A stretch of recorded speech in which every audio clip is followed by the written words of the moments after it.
So, ito mga kina-encounter ko kasi kahapon ay nagulat ako kasi yung balance ko na 4,004 ay naging 3,704 na lang po siya.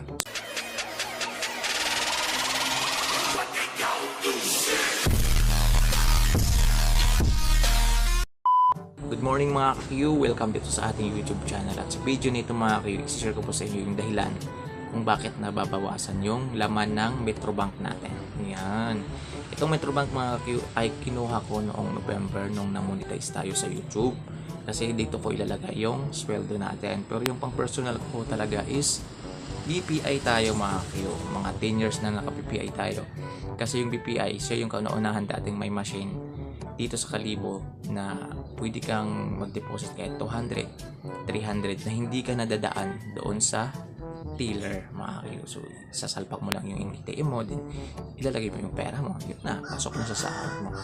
So, ito mga kina-encounter ko kasi kahapon ay nagulat ho ako kasi yung balance ko na 4,004 ay naging 3,704 na lang po siya. So, nagulat ho ako bakit nabawasan ng 300.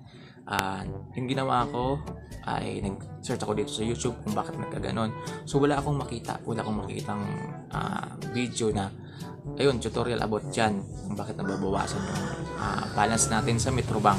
So ayun, yung ginawa ko mga curious, malapit lang din naman dito sa amin yung Metrobank, mga siguro 20 minutes lang naman kapag mumotorin mo. So yung ginawa ko, pinuntahan ko doon, nagmotor ako, pumunta ako doon.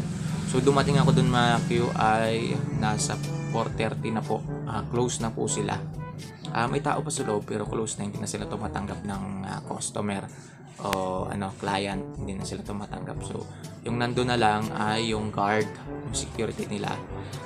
Yun, siyempre wala tayong choice, kailangan natin makakuha ng sagot kung bakit nagkaganon kasi nagtataka na ako kung bakit nababasan ng 300 kasi malaking bagay din naman yung 300. Yun, tinanong ko yung guard, Manong, bakit ho ganon?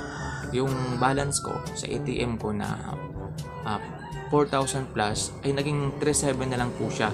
Ano po yung nangyari? Bakit nabawasan ng 300? So, direct po agad ako na tinanong ng guard, Sir, yung ATM mo ba dumating ba sa point na naging zero balance po siya? Yung ATM natin mga kayo ay siyempre, alam niyo naman na walan tayo ng work. Siyempre, dumating yung point na inubos ko talaga yung laman nito. Winidraw ko talaga kasi dito sa amin walang ATM dito.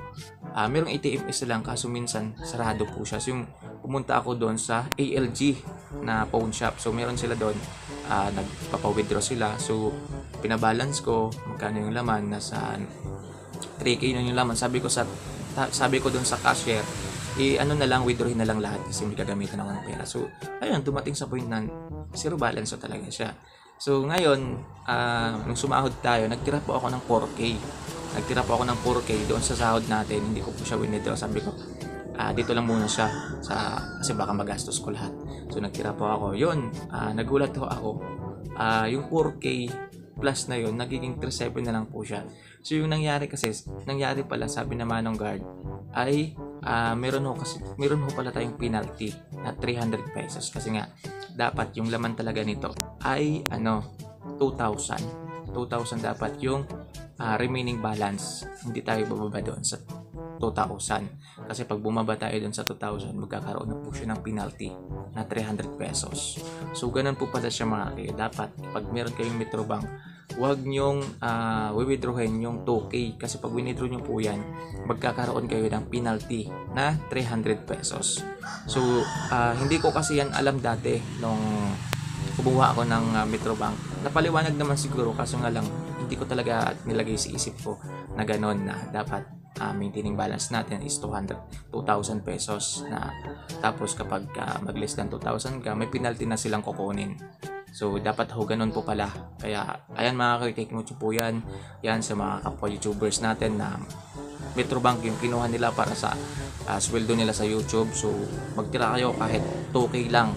Kasi pag mag-less than 2K po kayo, magbabawasan po yan ng 300 sa penalty ng Metrobank.